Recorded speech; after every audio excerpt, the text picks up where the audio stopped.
we're back. We are back on Facebook. We're on YouTube. It's been how long? How They long? said like, Carter, Coach Carter, what that was? Welcome back, welcome back. Uh, what that Welcome was? back. You remember that song? Welcome back.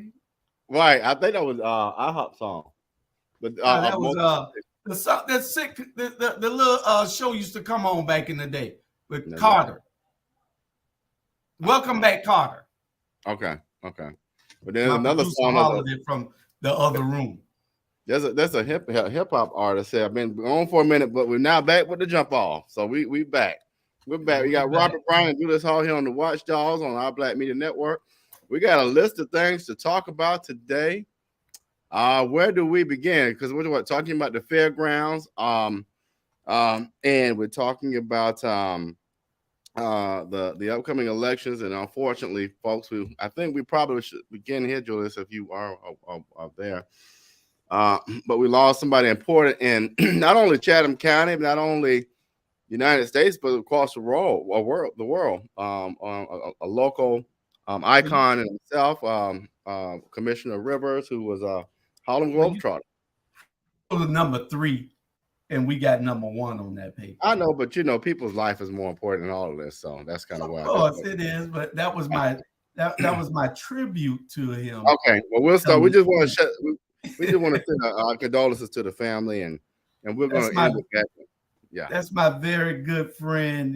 We talk every week, and we'll talk about Gator in a few minutes. I wanted to make sure that we do give time to reflect on that part of what he meant to the Savannah community. Right.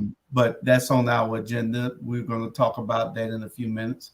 The first thing up is the fairgrounds, and what's going on with the fairgrounds. Maybe you can give us the latest and give everybody a rundown. We hadn't been on in a month because of somebody hacking our page, and then some things happened in the last couple of weeks. And Dr. Betty Jones, I sent you a link if you want to come on. Yeah, we need you. Jump on. I sent you the link, but that's if you want. Please come on, Betty Jones. We're gonna start with the gospel music with that. But I think what we should is talk about, for people who are viewing and are not from Savannah, we'll give you a history of what the fairgrounds is and what's going on now. So let's set the context. So picture it, Savannah, 19-something. We have a piece of land blocked aside in the middle of 4 or 5 Black communities. And at that time, for many years, you had an organization that would host a fair. Some of you all in rural areas recognize, you have the fair come every year. You have the rides, the cotton candy, the popcorn, the 4-H, set up a number of things, and it was for the city to enjoy. Well, we had fairgrounds right there in the middle of Black communities. People from all over the region would come, participate, enjoy the fair. And I think maybe 4 or 5 years ago, the fair, the powers that be decided we don't want to do the fair over here anymore. We don't want to do the fair over in that area. So what happened, we have neighborhoods around the area who were in thought processes of wanting to redevelop the land in a way that made sense. You had the city and certain alder people and certain mayors and certain city managers that wanted to develop that land in a certain way. And what you will find, if you really follow the track record of this, Julius, is that both sides had 2 very differing ideas. You have the residents, and Betty Jones talked about this. And again, I did a live, so you all can fact check. Betty Jones and Pastor Jones and a number of the others talked about having something there for the young people, the youth, and for the elderly, and for people in the community. The city and certain people wanted to have housing, sound stages, a number of things that the community really didn't agree with. So what we had a couple of weeks ago in the city council meeting was this decision to kind of move forward, irregardless of the fact that the 5th District Coalition, which is a group of leaders in the communities, decided we just wanted a 2-week moratorium, no vote, just 2 weeks. Let's sit down, let's talk about it with the city manager, the mayor, the alder person, and let's just be on the same page. Well, that alder person said, sure, we'll give you 2 weeks. What's 2 weeks? We'll give you 2 weeks. That same alderwoman got in the meeting, Julius, in the city council meeting, and moved to proceed with the vote that very same day. So basically, it was a lie. So that's where we are right now, and I'm hoping Pastor Jones will join us. But that's what we are, just basically dishonesty, rushing, ignoring the voters, just no regard for the fact that ground typically belongs to the people. And the fact that you have a developer who's been under federal indictment in another state. So it's just a lot of question marks. Okay.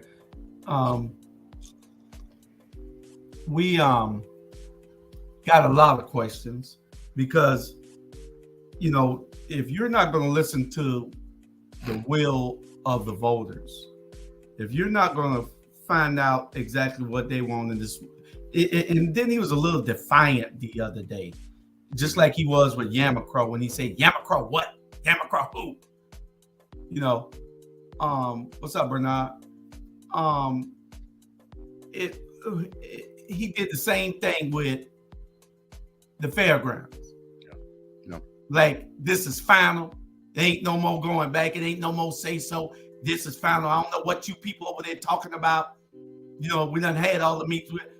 Went off and said what he said, but now he'll have to face those same voters because they're going to remember in November. You cannot just talk to people any way that you think you want to when you think that it's finished, that the topic is over. What's up, child? But he has this disdain for our community. He doesn't care, but he acts like he does to certain people. He's one of those aristocrats, those bougie type people who will come into the neighborhood only so that you can keep him in power. I would submit to the Chatham County community and to the state of Georgia that Van Johnson has been in power for too long, and that it is time for him to go. There's no other way for us to get a hold on this in this county, and it starts other than getting rid of people who are a detriment to our community. And people haven't seen it. We are all just fascinated with him being our elected official, but now he has to go because he's a cancer. And if you don't treat it, then it eats your life away. And so we really have to get rid of this guy. Another thing, Robert, we know that you're running for Estella Shabazz's seat, or the seat that she currently holds. And she's another one that whichever way the wind blows, if you can't make up your mind, I'm not going to, I could be the mayor and you could be the mayor and I could be the mayor pro tem. If I don't agree with you, I'm going to let you know I don't agree with you, and I'm not going to kiss your butt just because you the mayor. Right. We don't have to get along on everything. We can, it is great politics and good politics when you have people that don't agree, because then people see it differently. But when you have somebody and you have a council that's agreeing with the mayor 99% of the time, then he is God to them. Or they don't know, or they're lazy and don't want to know what the right thing to do, And we got a lot of people like that are lazy and don't want to do the right thing. Well, all the fast track the fairgrounds is going to get steamrolled by what she did in November. That's correct. And we want Robert right here sitting in front of us, Dr. Robert Bryant, to steamroll her. We need everybody to come out. We need everything. That's right. And if you could help Pastor Jones really quick do this, I really would love her perspective. Bernard said hello earlier, and Bernard, a number of people, but Bernard in particular always said, what would you do? And I love that question. What would I do if I were in that seat? I would have stood by my word. I mean, what's 2 weeks to people who have built this neighborhood? What's 2 weeks to people who look like me and you and a number of our viewers who, like Pastor Jones, if it wasn't for people like them, we wouldn't have what we have. And I tell people the personal thing of this to me is the seed to gentrification of this neighborhood is that fairground. So what do I mean? Right now, the plan is to put 64. Oh, hold on, wait a minute. The mayor said 100. We don't even know how many affordable living spaces for elderly people. Which that's great. Whatever. Even though you have ignored the will of the people, fine. The problem with that people don't see is smoke and mirrors. 10 years down the road, that same development will be flipped, and now it will be market rate prices, and now you're regentrifying the area. That's how that works, folks. All it needs is 10 years. See, right now it sounds like a nice, cute package plan, but you got to look down the road. And that's what people are doing. Developers are thinking long term. They're not thinking for the right now. It's one of the reasons why certain communities have generational wealth and some don't, because they've thought this thing out really well.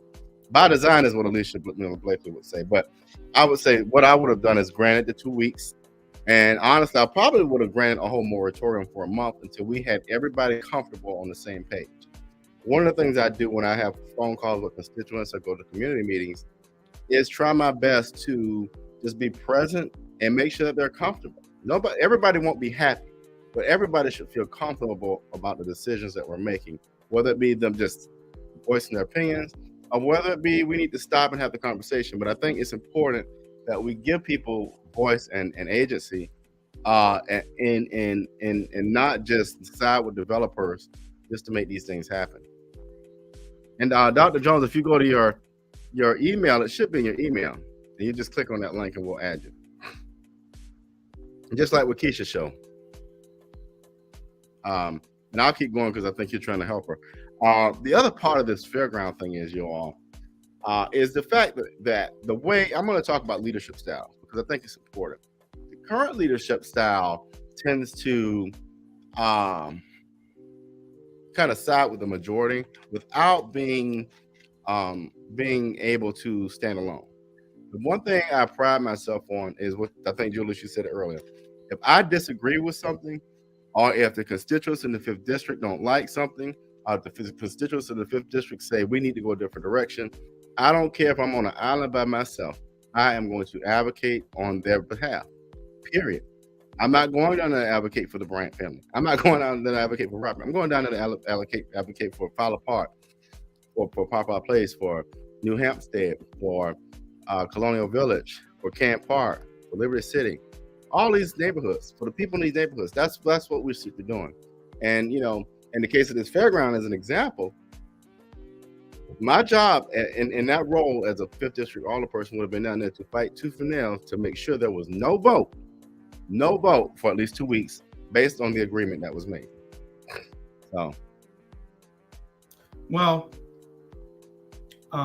somebody has to be held accountable. We can't keep rewarding bad behavior.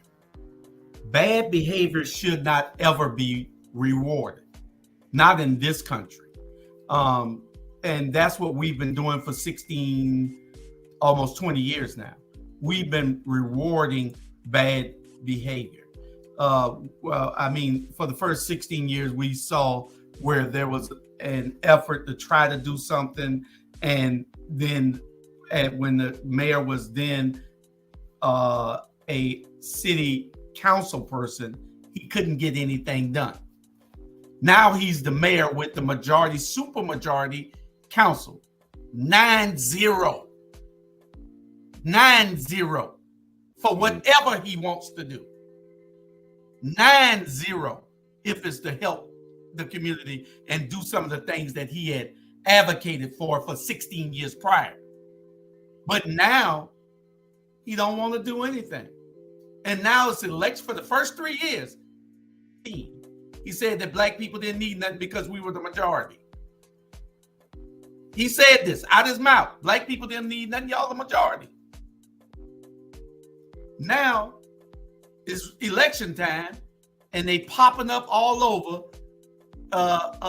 kissing babies everywhere, taking pictures with everybody, going to everybody's birthday party and funeral that you're not invited to. And there's politics all over again. And we can't be hoodwinked by these people.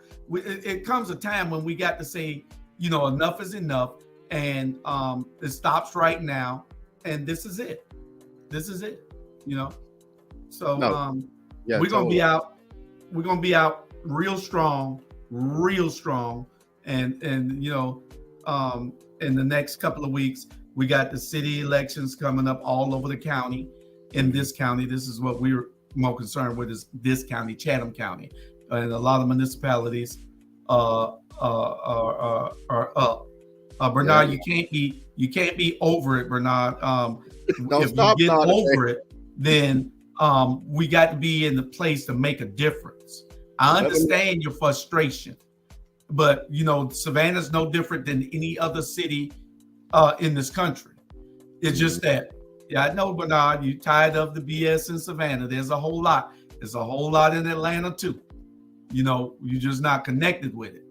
Here you are more connected because it's your hometown, and we need you to stay in the fight with us. I'm tired too. That's why I'm trying to change things. And that's what you do when you're tired of something, you change it. If you're tired of the same station, you change that station. You're tired of the same person in your face, you change that person from out of your face. You're tired of the same friends, you change friends. And it's time for us to change City Hall all over. If y'all look, and people don't even realize this, if you look at Savannah, majority Black city council. You look at Garden City, majority Black city council. Come on down the water now. All the border cities, Polk Wentworth, majority Black city council. We have to do things in order. The only city that's doing anything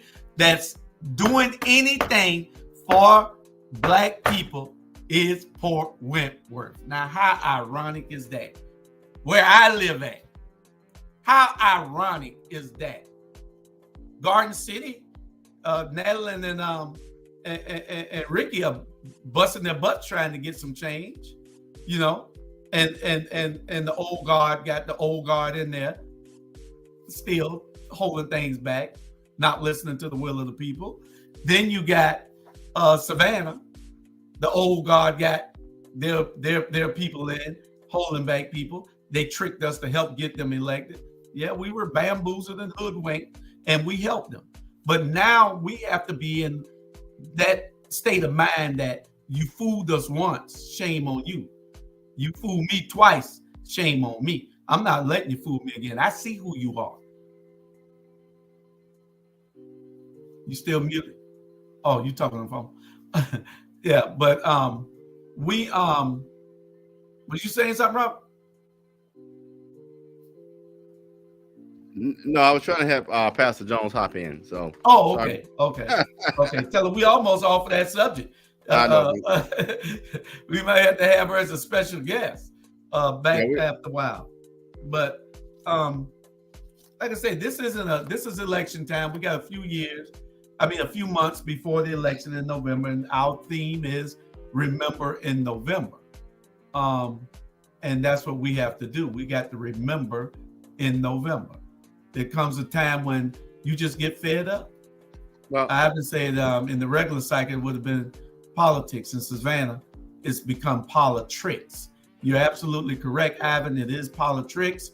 They fool you thinking that they're doing something great for the city. You see them out on TV all the time. The news puts them up. Anybody the news put up that much, you cannot trust them. Anybody. Let's just do Savannah politics, Chatham County politics. You cannot trust anybody the local media puts on TV every single day. Nobody.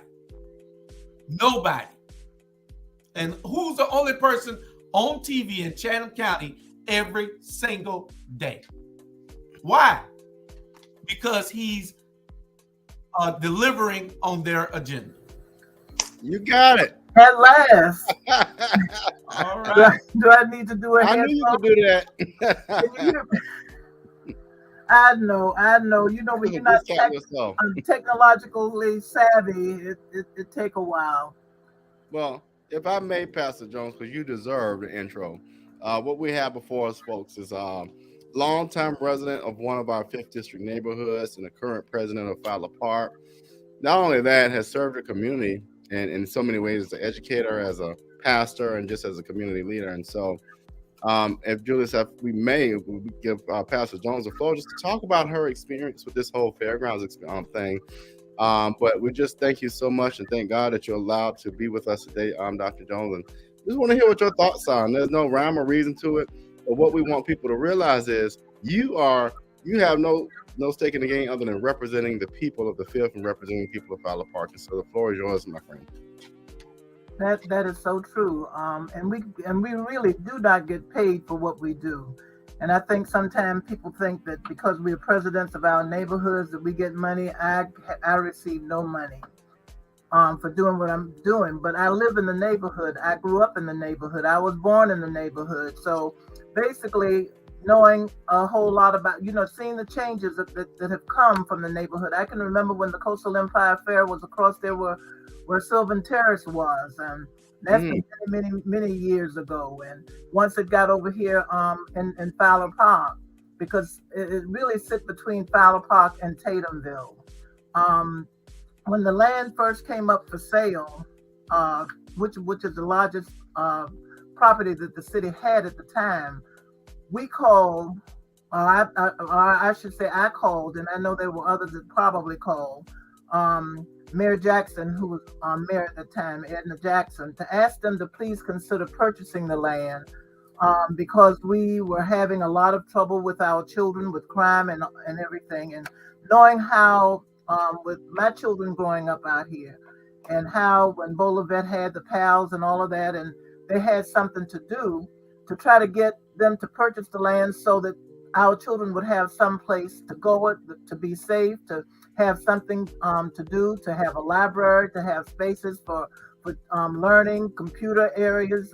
And, we were just compiling many things and talking about many things, even the connecting of the fairground to Taterville Center to expand it to be a regional area. We talked about all of that. However, our county commissioner, who was Tabitha Odell at the time, was talking about the price that they paid, she would not have paid. That's what got her out of the seat, because she felt that the area was not conducive enough for people, for us to have an establishment like that in our neighborhoods. And I don't know why they always try to downplay Black neighborhoods, but we are taxpayers too. So what had happened? They first denied buying it, but then they considered and they bought it because they understood that it was the largest piece of property in the city. And so then we started meeting with them, talking about things that we wanted to consider, and we did not want any housing on the area at all. But and Stephanie, Stephanie Cutter was the city manager at the time, and she talked to us and said that in order for them to get back the money that they spent on the fairground, we would have to consider some housing. So after we went back and forth, we did say that we would wanted would allow housing, or however agree to the housing, but it was not supposed to be a massive amount of housing going out there because of the street, of the traffic that we have going on and everything else out here. The streets are narrow. When you think about other people's homes that butts on Medding Street, their front is right there on Medding Street, especially in Tatumville. And some people would have to come from Stiles Avenue in order to get there. 1 Street, 63rd Street, it doesn't even have right now, to this day, there is no curbing. So, you have all of these different things, the streets being narrow, because even when the fairground itself was out there, they had to make those streets one way, 62nd and 63rd, for people to come in and go out.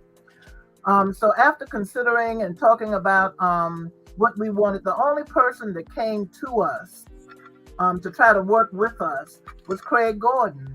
And at the time he came, he talked about having a film studio. And up until that point, we were not hearing anything about filming, not here in Savannah.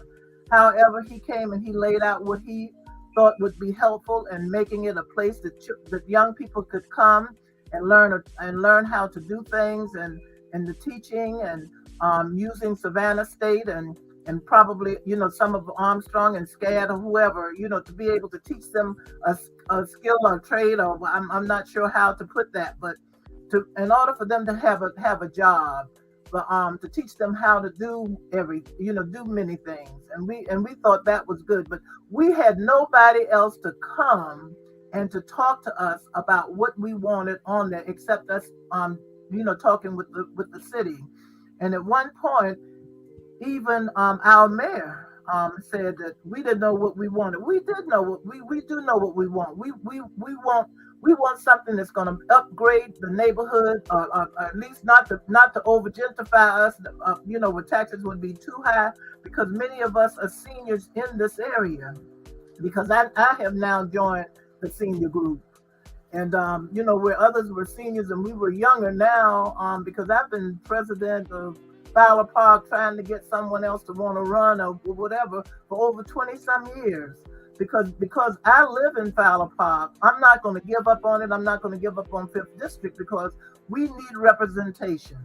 We need to be at the table, even though they take our leaf out and sit it on the side. We still going to be there. They're still going to hear our voices. We're still going to say what we need to say and do what we need to do. And it's good to be able to like somebody, and when they do, and as I said to one other president, anything that they do, it's because that's their job to do it for us, because they represent us. We are the ones that put them in. And what has really drove it home is Alicia, Keisha, and Bernetta, because until then, most of us kind of sat back and, just felt that the representative would represent and do what needed to be done.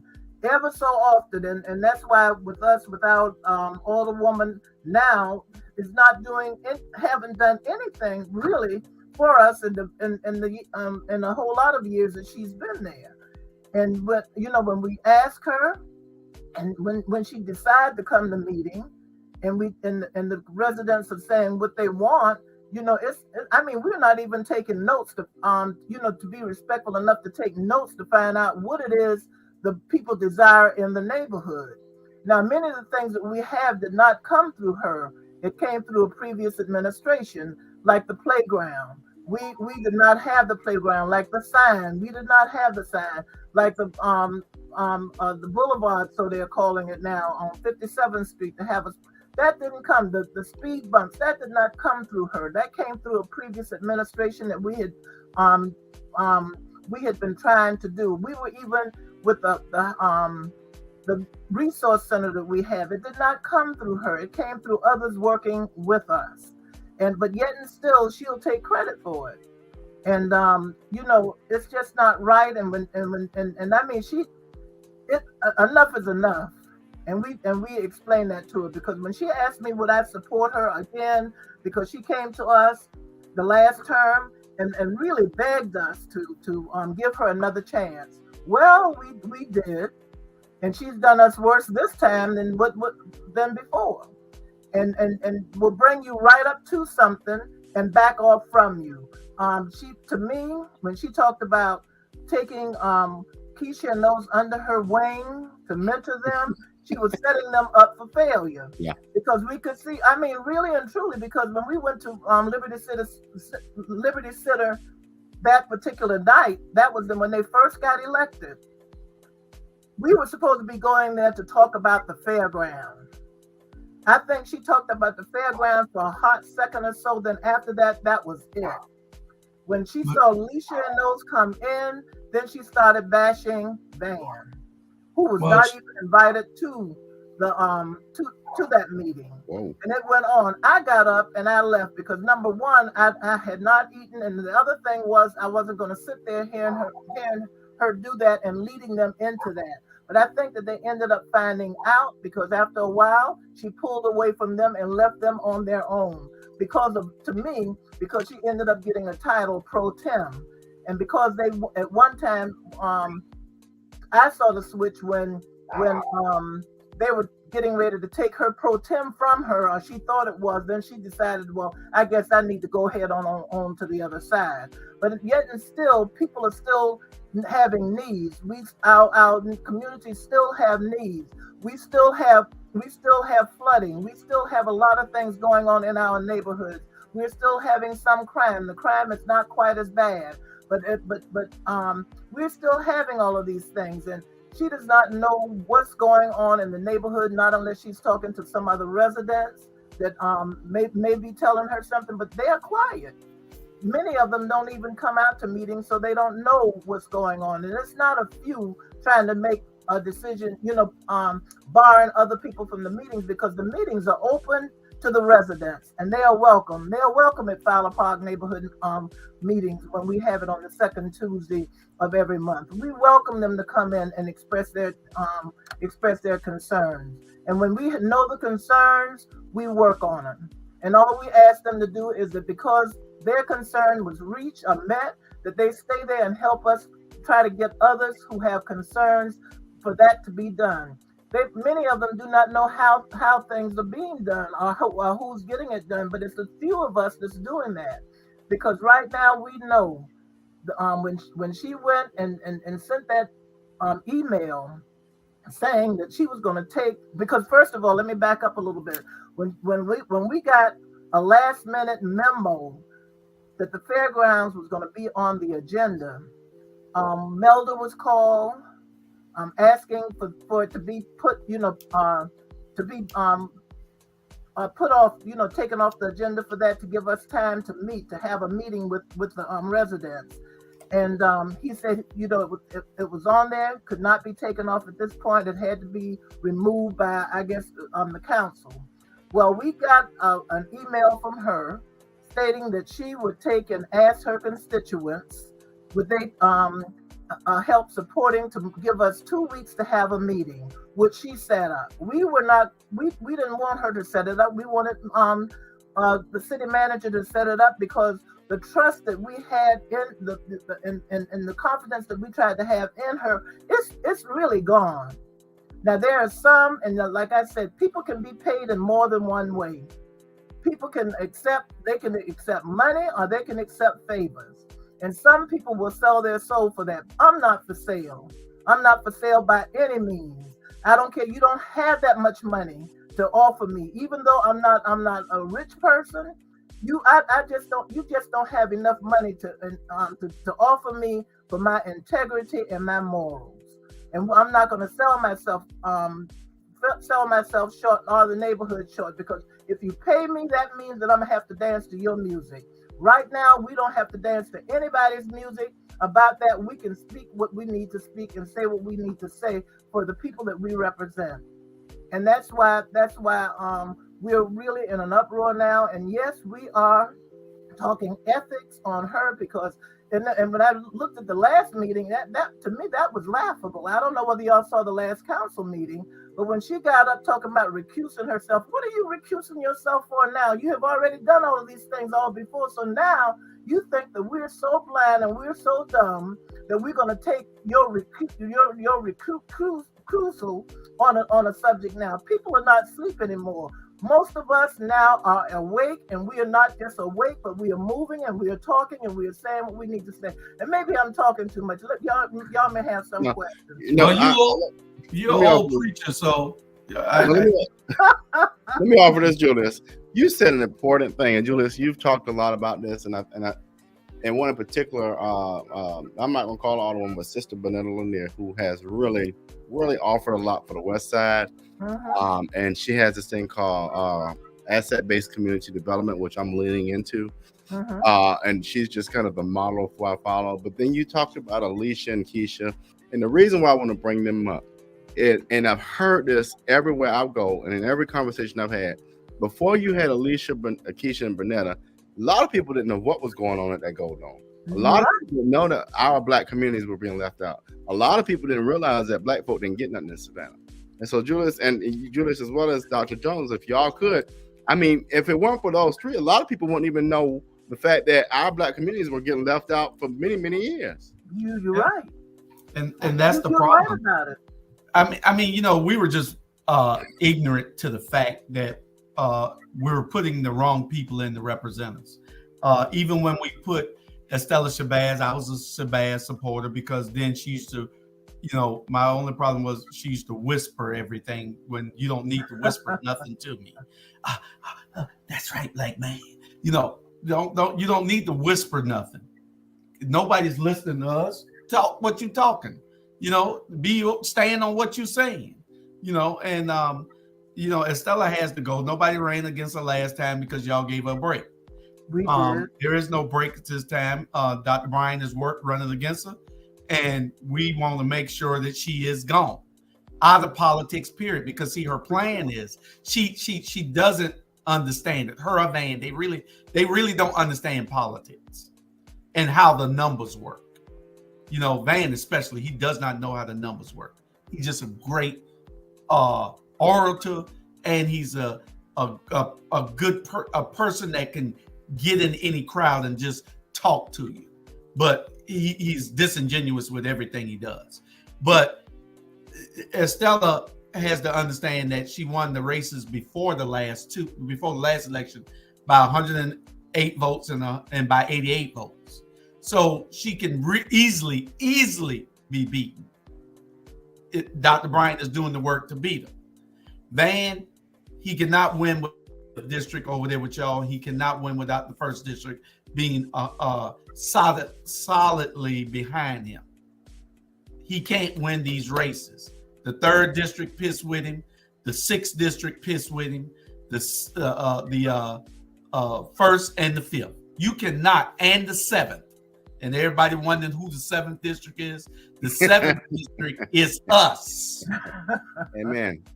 Us. We're the seventh district. There's a whole machine getting ready to come against him from the seventh district. You ain't seen nothing yet.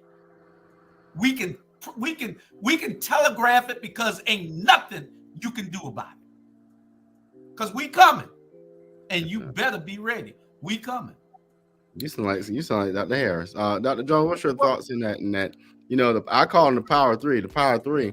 I have not been for them, and I'm not stroking nobody's ego or none of that. No, but not it's important. One of my platform issues is advocacy, and they advocate. They advocate.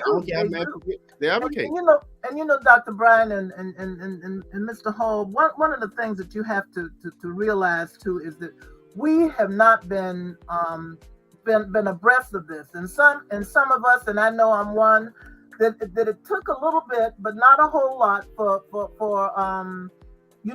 me to change. Because what happened, I stopped looking at the council meetings because when a lot of arguing going on, and when y'all did be doing the rabble and y'all get going, sometimes I have to just get off, and so I stopped looking at the council meeting. But then one thing about it is God has a way with all of us. And it was like, you need to listen. And I calmed down and I went and I started listening, not at the tone, not at the level of the talk, and I started listening at what was being said, what was being shown to us, the trickery, the deception, and all of these things. Then once you start understanding that, when you can take and actually let your start, instead of hearing, start listening. Because there is a difference between hearing and listening, because we hear things all the time. But when we start listening, we are concentrating on what that person is saying. And when they started telling us about that, many of us didn't know that we were the ones that were supposed to be telling the representatives what to do instead of them telling us what to do. We started looking, and I can tell you about some of the splashes. I stopped doing some of the splashes when I found out we would vote for those splashes for the neighborhoods, and what would end up happening is they once they got it passed, then they would reassign it to something else that would be up into the city, and our streets still look the same way, our neighborhoods still look the same way, and we were not getting any of the things. And our people are going to have to stop getting in what Keisha and those call those silos talking, instead of instead of being brave enough, God said he would give us the boldness. All you have to do is ask him, and he will give you what you need to do what you need to do.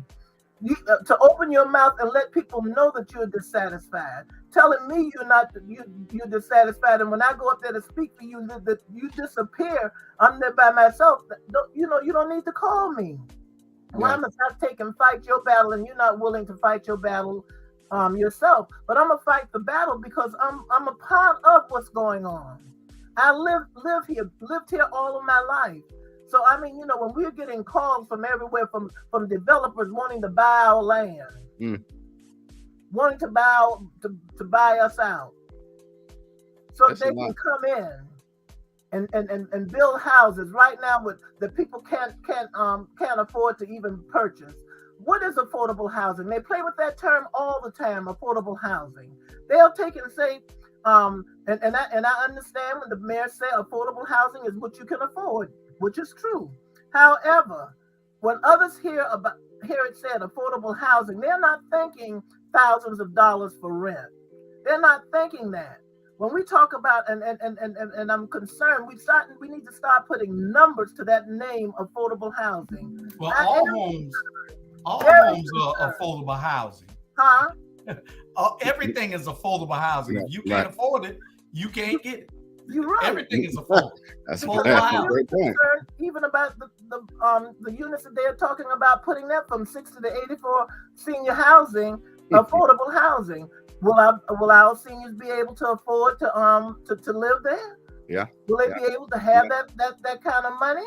And then when you start looking at the plans that they take and have for that fairground, and even adding additional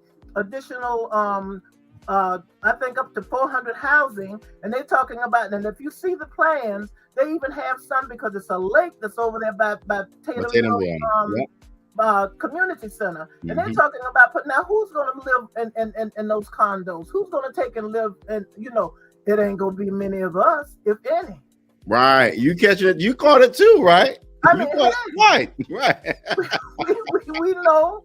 I mean, because all they're going to do is call it lakeside housing, and they're going to attach two or three more thousand in order for you to have a lakeside house. And the neighborhood is a great neighborhood. Where we live is a great place because we're almost middle Savannah. Yeah, the heart of Savannah. And it's Savannah State, so you can get anywhere from here. Dr. Jones yes, and Dr. Bryant, what we're trying to educate the people. And that's what this platform is all about. Everything we do here is about the uplifting of our community. Doesn't matter who live in it, but we just so happen to live in it. And what we have to do now is make sure that we educate, registrate, and demonstrate. You got Alicia, Bernetta, Keisha, they're all the women here, and they have been fighting. We didn't send them there just to look pretty. We sent them there to fight. That's right. We sent Dietrich and Linda there to fight. If you go back on Alicia Miller Blakely's show when Dietrich and Linda was on it, they talked worse than anybody in the city. Dietrich and Linda did. They were more harder than Alicia. And then when they got in there and got the pat on the back, and the old guard got to them and told them how they should be acting and governing, they all got into a shell. Well, those two, they got into a shell. And we haven't heard anything from them. When Keisha, Alicia, and Bernetta first got elected, Estella came over to all of us. We were in a group, and she said, "Oh, I'm so glad the cavalry has arrived." The cavalry, that's what she said. I was right there. The cavalry has arrived. We fit to show them how to govern now. But did she do that? She came over to their side. She saw that she couldn't make any inroads, and the fight was too hard for her, and she wanted it softer, and she was greedy. So what she did, she went back to the other side. This ain't no secret. She was with them. And she went back when they said, well, if you stay over there with them, we're going to take your mayor pro tem from you. Position. Right, damn, a mayor pro tem. I know that's right. The people going to put in the mayor pro tem. Yeah, title, which don't mean anything anyway, because they ain't going to let you ever have a chance to use it. Nobody's going to outshine Van on this council. That's why he shut them up from day one. Nobody in this city is going to outshine him, period. That's why he's on TV every single day. That's why he's on social media 3 times a week. You know, he don't want anybody to outshine him, but his light is about to be dimmed. I can tell you that. Let me offer. I had another comment, but I want to, because since Bernard is a viewer today, I'm going to lean into his comment. And he's right. The Black community in Savannah is divided. We got the well-to-dos, and I'm going to say some names, and people are going to get mad, but I got to say it. I had wind of who went to her announcement, and you had the Van Johnsons and the Nick Palumbo. Well, Nick, you don't count. The Otis Johnsons and all of them. My question to them is, and these are former mayors, what in the last 12 years has been done to make you so intrigued to go support someone? That's my first question. Second of all, the only platform issue they heard in this endorsement they provided was we can move forward together, which Dr. Jones, I find questionable, because you want to move forward together now, but in the last 12 years, you've been moving forward by yourself. So I agree with Bernard in the fact that we got to get the well-to-dos, those of us who think they have money of a rhyme, those of us who live in Haversham Woods, yeah, that's a shout out. I know who you are. You know what I'm talking about. To come together and realize this.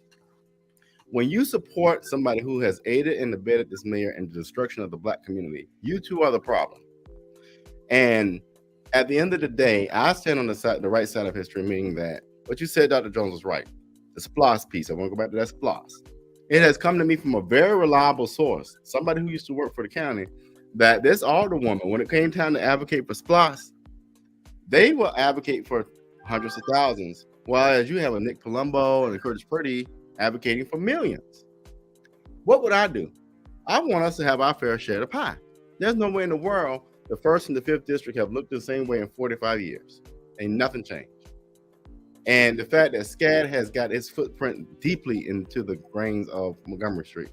And so we got to change the course now before we don't have a course to even walk on. That is true. We got city elections coming up, Dr. Jones. We got Bernetta Lanier running back for her seat. We got Alicia Miller Blakely running back for her seat. We got Keisha jumping to the mayor spot.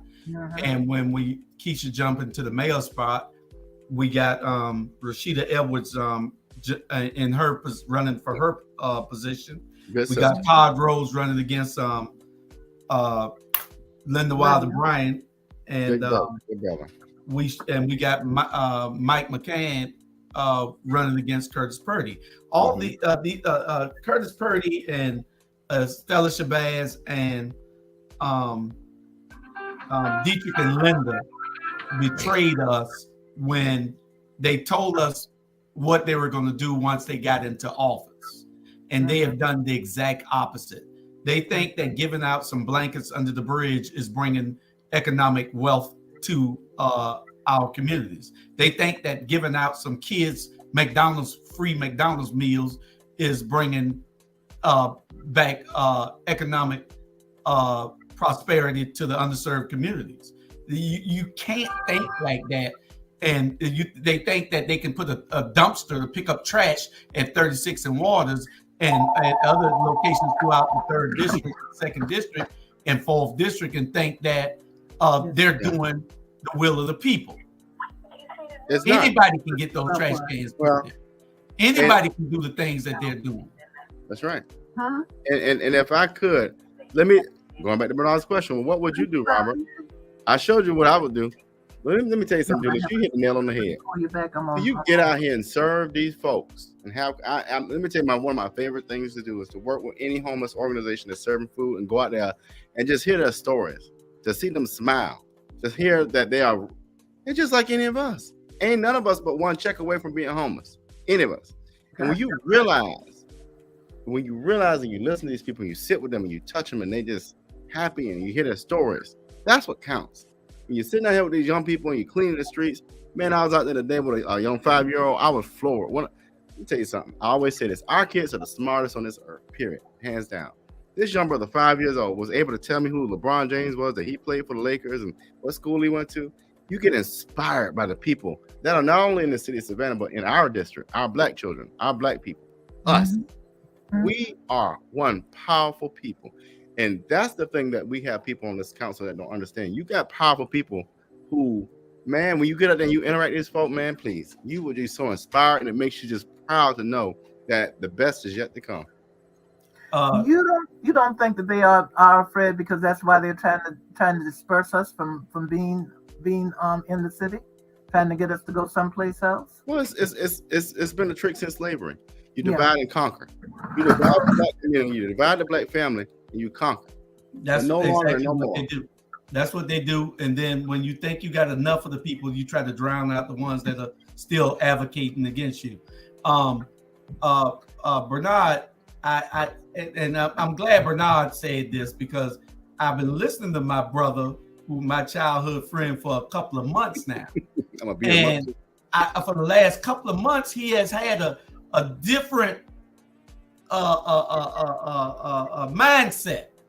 And he said he's going to be honest. Van Johnson trying to change my mind about him is not working. Well, and I know something was going on, because Bernard's attitude a little bit changed toward Van Johnson. Will fool you people. He will trick you. He will get you and sit you down, and you would think, oh, okay, this guy's great. He's going to be good. But he's nothing but a lie. Victor Cooper told me this years ago. When I was helping Van, he said, Julius, you will see. He said, you will rue the day that you help this man. He told me this on everything. He's dead now. But he told me this. You will curse the day that you help this man. He said, because he don't mean nobody no good but himself.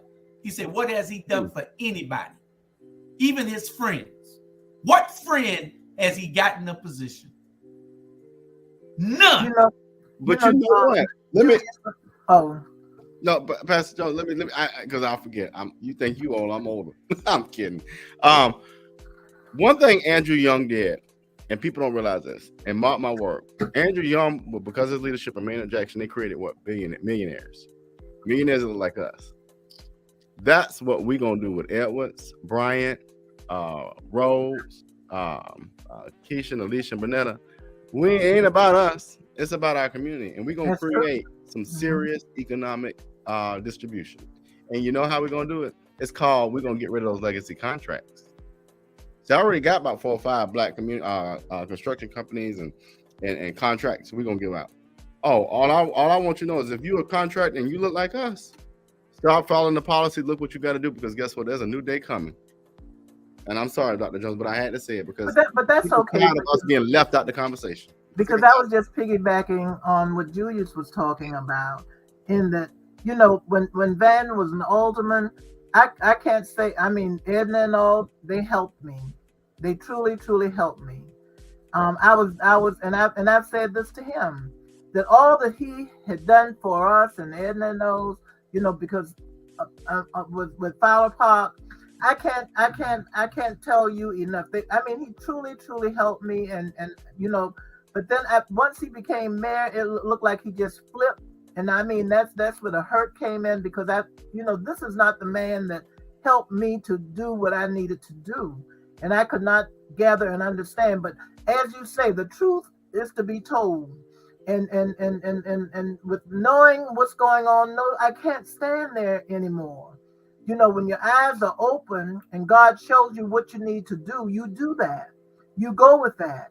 And but it's not that he didn't, because we never would have had an overlay. And I know some people take and fight about the overlay, but we have an overlay on Montgomery Street.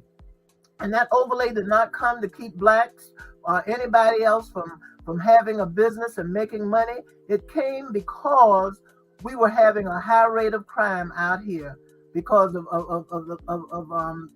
the things that were going on with two places being 24 hours a day, and people walking all night and harming some of the people that lived in the neighborhood. But at the same time, if it had not been, he showed us how to do it when Estella got mad because he was helping us. And finally, she got in place when she knew that we were going to do it. And when we met the what do you call them? Dietrich and those when they from the state, when they come down, we talk to them because what do they call them? When they come, the representatives come down once or twice a year, and we spoke to them because the council would always say they could not say no about an alcohol license if the people met the criteria, because that was from the state. Well, the state people say they didn't know nothing about that, and that's what got us formed as a collaborative, with people coming, president collaborative, with people coming from presidents coming from other areas, joining together to find out to fight for that, for our people, for our neighborhoods to be better. So, well, but we were fooled. Now I think a lot of us were fooled, but when your eyes are open and you know when you learn to do, when you know to do better, you do that. Yes, ma'am. Well, you know, in this, and that is true.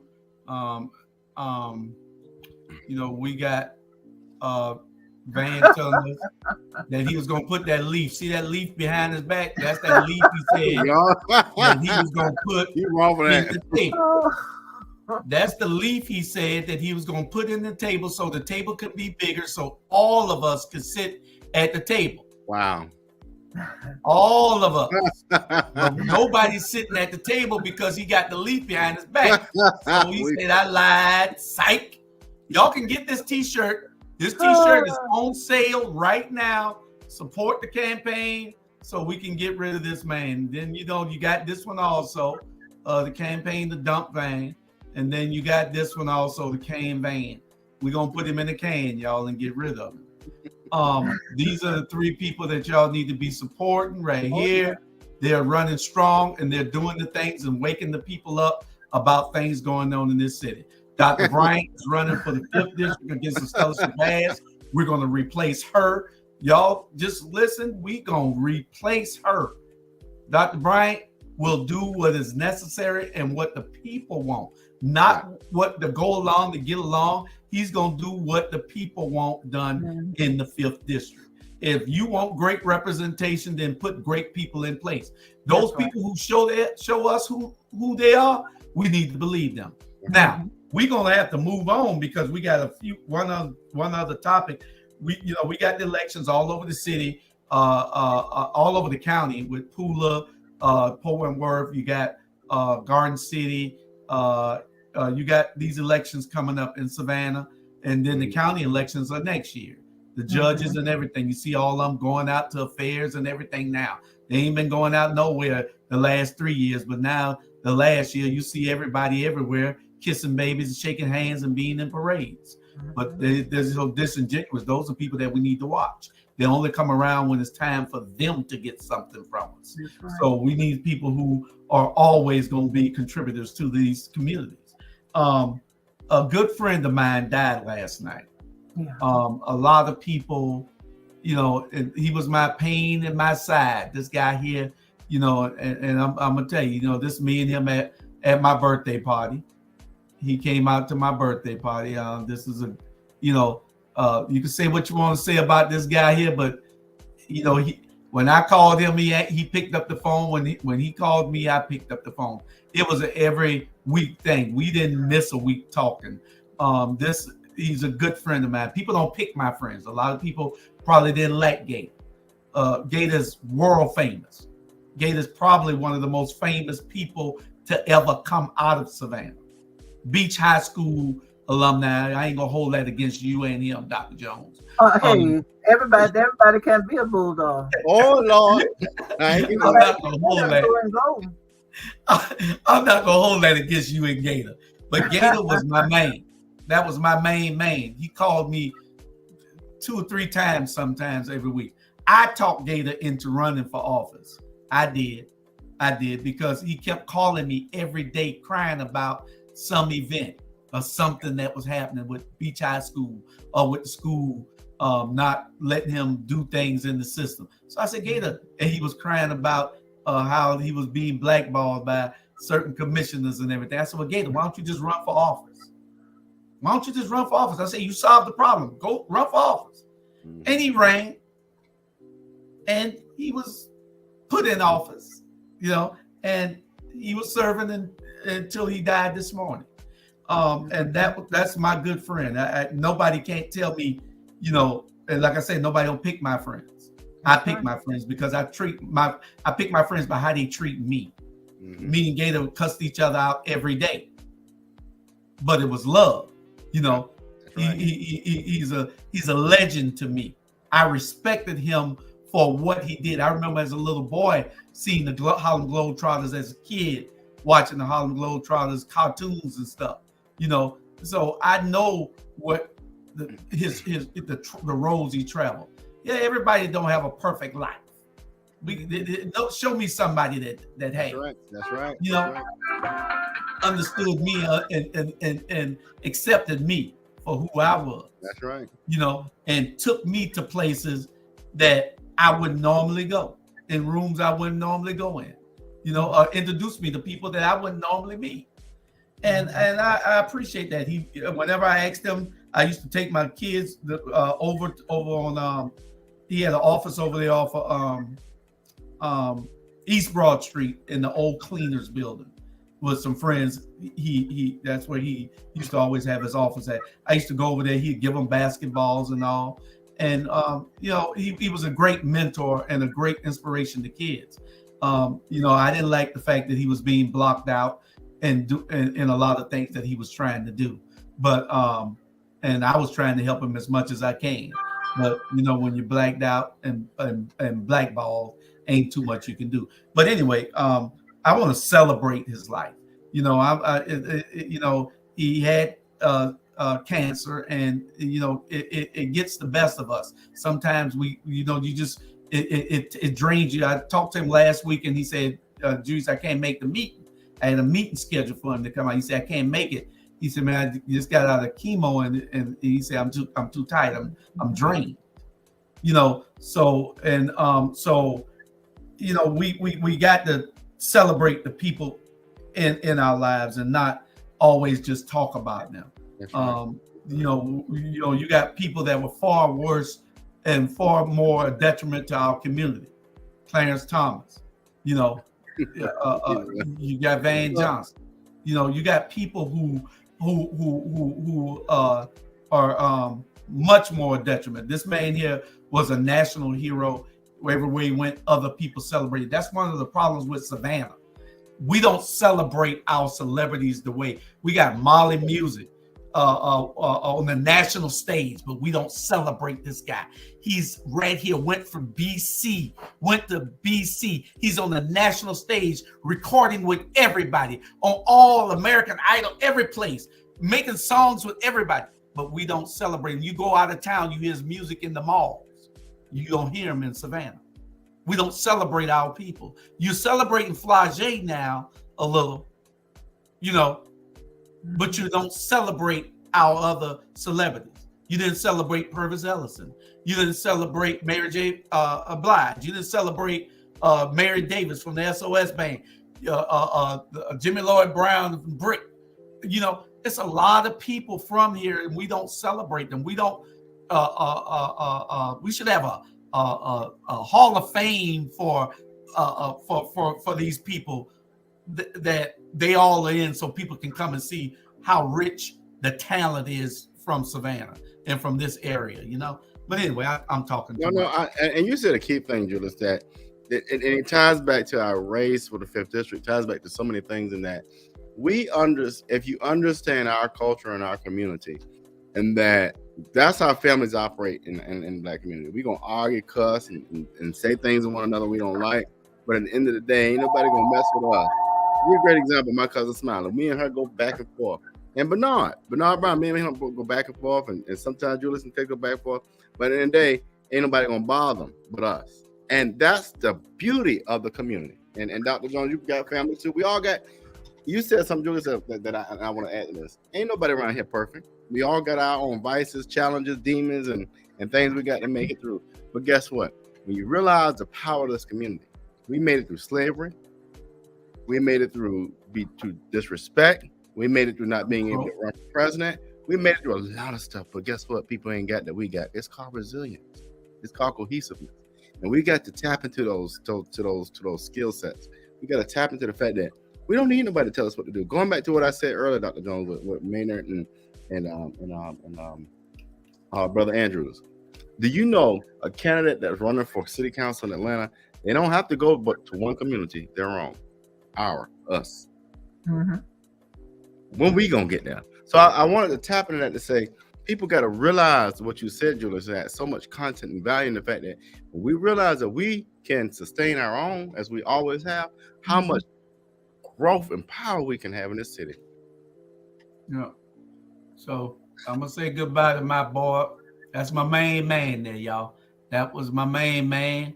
Wherever we was, we just jugged each other. That's what we did.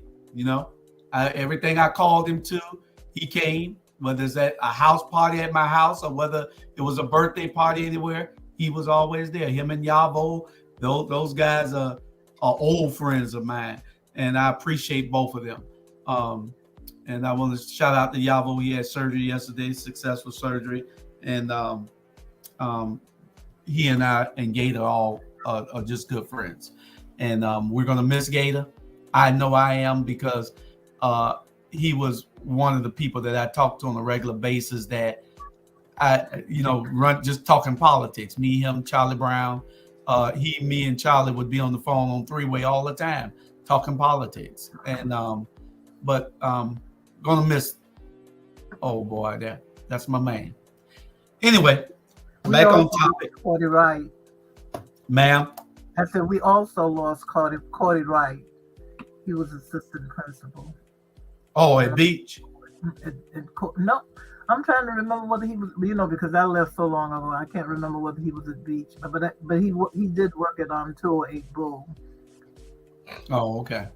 All right. Well, anyway, Robert, you got anything else? We appreciate you coming on, Sister Jones, and filling us in with the Fairgrounds. And you're welcome.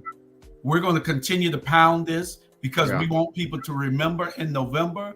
We don't want anything to be not shared or not looked at in a way so that people can get the full picture of what these people are doing and how they're ignoring the will of the people. And that's what it's all about. If you're not going to be run for office to do the will of the people, then you shouldn't run. It's not about you. Mm-hmm. No, it's not about us. That's right. That's right. I want to go back. You mentioned a few candidates a few moments ago, and while I cannot nor will I endorse until it's time, I do want to give a shout out to Rashida and Mike and Todd. Todd and Rashida, let me tell you something about those. Let me tell you something. I call us the Four Horsemen, but I am the oldest, I think, of the four, which is cool and not cool. But Rashida, let me tell you something. Rashida and Todd out here doing some man. Listen, they got a basketball tournament coming up. I just love. Let me tell you something I love about our younger folks. I love to see our younger folks with this energy. It just inspires me. It's like, oh my goodness. So they're gonna have this basketball tournament, and I don't know if y'all seen the flyer, but man, we got to support those two. Yeah. Basketball tournament, and man, make sure we got it up. Make sure we got it up for Wednesday, Robert. Make sure we got these flyers up and their campaign things so that we can show it also. Oh, well, I get it. But the number one thing here is I want Jay Jones to play so I can play too, and I guard him. You know what I'm saying? I mean, block his shot. I want Bernard to play so I can guard. I can guard Bernard. Really. You can't guard Bernard. He's too tall. Bernard might slam on you if he. Right. Yeah, but those are some great candidates. I love the energy that Rashida is showing. I love the fact that Todd is his own man, and he's a man of God, and he's gonna let that rule him. If you go to City Hall and you're letting that rule you. If you go to any elected office and you're going to do what's in your heart first, then what matters to your pocket, then you're the right person for the job. Because it doesn't matter how that person votes. I'm voting because this is the right thing to do for the people. The people have are in need of this. So this is why This is why I am voting for it. And once you do that, there's nothing else that you need to explain to anybody. People see that you're doing the right thing. But when all you're doing is helping to build generational wealth for somebody else, when all you're doing is helping to gentrify an area that you know shouldn't, when all that you're doing is to erase everything black around you, and you call it good governance, it is time for you to go. There's something wrong with you. And we can't keep electing those type of people. We need to vet them a little bit better. And I believe that process is happening now. And it won't be no more rubber stamps or no butt kisses in our lineage. Yes, and we must let God always lead us. Amen. That's correct. We can't say we're Christians and we're not, and we're mistreating others. We can't. Let me tell you, we do it far too much. No. Far too much. That's right. And I thank you for allowing me to come on today. Oh, no problem. You can come on anytime you want. I'm gonna do a couple of these, read these posts. So we appreciate everybody that tuned in tonight, this evening. And I ain't gonna read them. I'm just putting them all up. And we appreciate y'all watching. We appreciate y'all sharing. We appreciate everybody who contributes to our platform. It's 30 or 40 of us that does shows that keep this alive, and we're trying to make sure that we keep it going, because what it is we can't do this without you all. And it gets heavy sometimes. We get tired. We get tired. Yeah. But we got to keep on, And so just please, everybody, keep watching, keep sharing, keep us in your prayers, and we can't do it without you. Amen. All right. Well, Pastor Smalls at 6:00 this afternoon. Pastor Smalls at 6:00 this afternoon. Don't y'all forget Political Action Committee, Unity Political Action Committee on Facebook, and then we'll replay it the next day on Our Black Media. But Unity Political Action Committee every Saturday at 6:00. Don't forget, and then the Weeping Time every Sunday at 4:00 on Facebook. All you gotta do is get the link. We need to be supportive of all these things. There's a lot of things coming down the line. We're going to be asking a whole lot of y'all for support and to come out and volunteer so that we can change where we live at. You got to change where you live at first. We always caring about all over everywhere. We were talking about the Tennessee 3, but we forgot we got the Savannah 3 right here. All right. Sweep around your own front door. This is in your front door. You can make a difference here. These 3 young ladies right here, those 3 ladies there were doing nothing different than what they were doing in Tennessee. That's right. Nothing.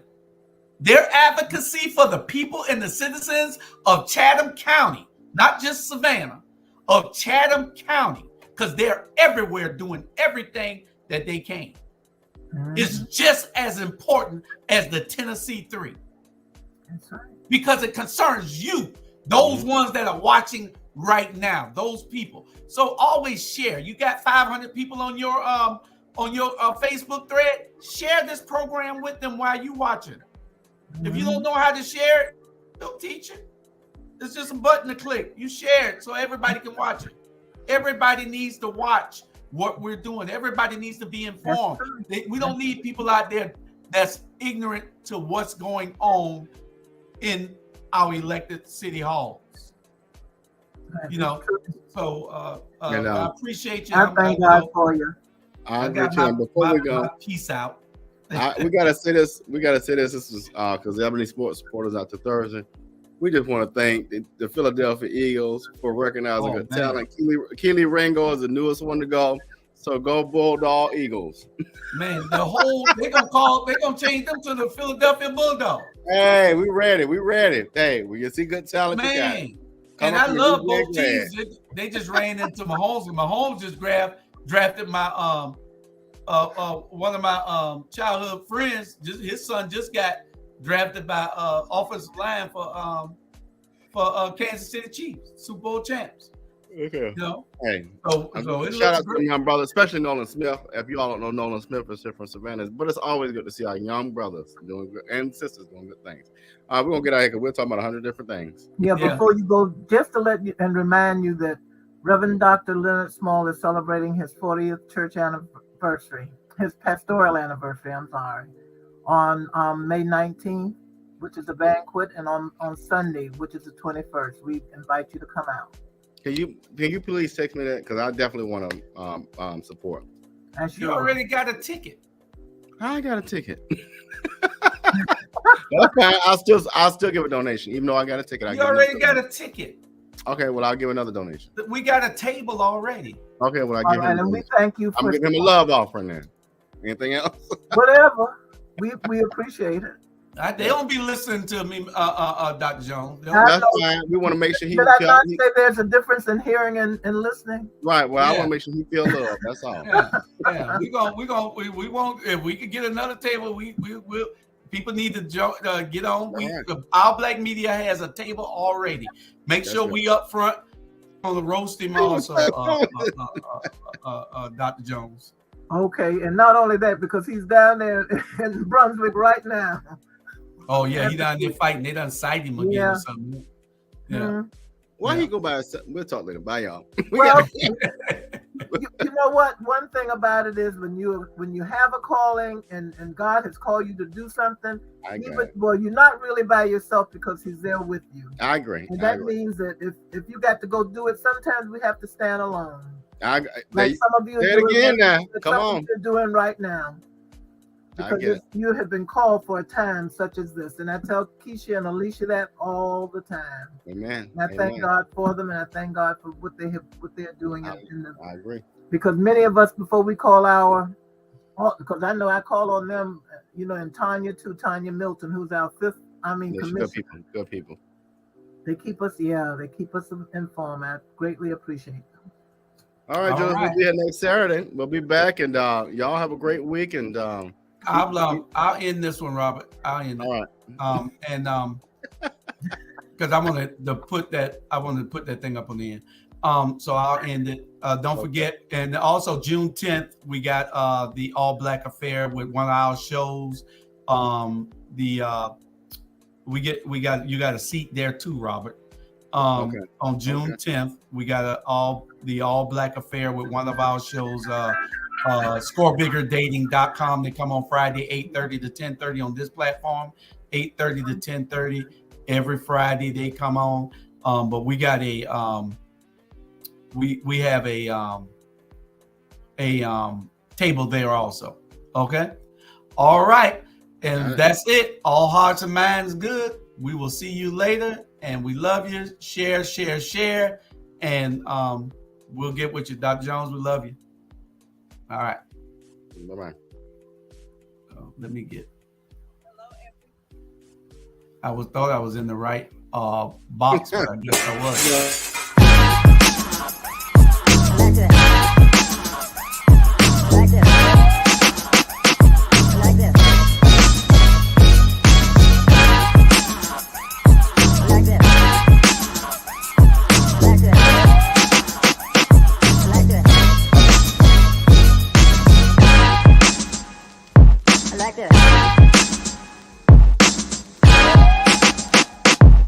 this.